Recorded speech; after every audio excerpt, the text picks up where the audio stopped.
ನಾಮಫಲಕವಿಲ್ಲದೆ ಕಂದಾಯ ಅಧಿಕಾರಿಗಳ ಅನುಮೋದನೆವಿಲ್ಲದೆ ಸಾರ್ವಜನಿಕರ ಸಹಮತವಿಲ್ಲದೆ ನೂತನ ಗ್ರಾಮ ಪಂಚಾಯಿತಿ ಕಟ್ಟಡ ಭೂಮಿ ಪೂಜೆ ನೆರವೇರಿಸಿದ ಪಂಚಾಯತ್ ಅಭಿವೃದ್ಧಿ ಅಧಿಕಾರಿಗಳ ನಡೆ ಯಾವ ಕಡೆ? ಕುಷ್ಟಗಿ ತಾಲೂಕಿನ ತಾವರಗೇರ ಹೋಬಳಿಯ ಜುಮಲಾಪುರ ಗ್ರಾಮ ಪಂಚಾಯಿತಿ ಅಭಿವೃದ್ಧಿ ಅಧಿಕಾರಿಗಳಾದ ಕವಿತಾ ಪಾಟೀಲ್ ರವರು ದಿನಾಂಕ 14/11/2025 ಶುಕ್ರವಾರದಂದು ಸರ್ಕಾರದ ಆಸ್ತಿ ಸರ್ವೆ ನಂಬರ್ನಲ್ಲಿ ಕಾಮಗಾರಿಯ ನಾಮಫಲಕ ಹಾಕದೆ ಮತ್ತು ಕಂದಾಯ ಅಧಿಕಾರಿಗಳ ಅನುಮತಿಯನ್ನ ಕೂಡ ಪಡೆಯದೆ ಮತ್ತು ಮೇಲಧಿಕಾರಿಗಳ ಗಮನಕ್ಕೂ ತರದೆ ಏಕಪಕ್ಷೀಯವಾಗಿ ಭೂಮಿ ಪೂಜೆ ಮಾಡಿರುವುದು ಸಾರ್ವಜನಿಕ ವಲಯದಲ್ಲಿ ಬಹಳ ಚರ್ಚೆಗೆ ಗ್ರಾಸವಾಗಿದೆ.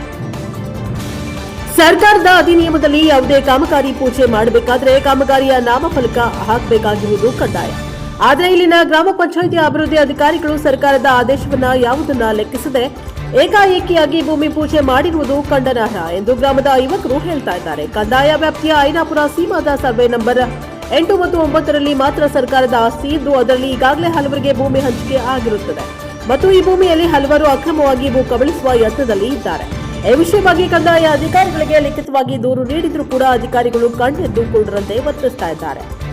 ಐನಾಪುರ ಸೀಮದ ಸರ್ವೆ ನಂಬರ್ 8ರಲ್ಲಿ ಕಾಮಗಾರಿಯ ನಾಮಫಲಕವಿಲ್ಲದೆ ಸಾರ್ವಜನಿಕರ ಸಹಮತವಿಲ್ಲದೆ ನೂತನ ಗ್ರಾಮ ಪಂಚಾಯಿತಿಯ ಕಟ್ಟಡ ಭೂಮಿ ಪೂಜೆಯನ್ನು ನೆರವೇರಿಸಿದ ಅಭಿವೃದ್ಧಿ ಅಧಿಕಾರಿಗಳ ವಿರುದ್ಧ ಸೂಕ್ತ ಕ್ರಮ ಜರುಗಿಸಬೇಕೆಂದು ಜಮಲಾಪುರ ಗ್ರಾಮದ ಯುವಕರಾದ ಶಂಕರಪ್ಪ ನಾಯಕ್, ಹನುಮಪ್ಪ ನಾಯಕ್, ರಾಮಣ್ಣ ಕೆರಿಹೊಲ, ಬಸವರಾಜ ಕಿಸ್ಸಿ, ಹನುಮೇಶ್ ನಾಯಕ ಇನ್ನೂ ಅನೇಕ ಗ್ರಾಮಸ್ಥರು ಆಗ್ರಹಿಸಿದ್ದಾರೆ. Bureau report Balappa Kerihola, MKS TV4 Kushtagi.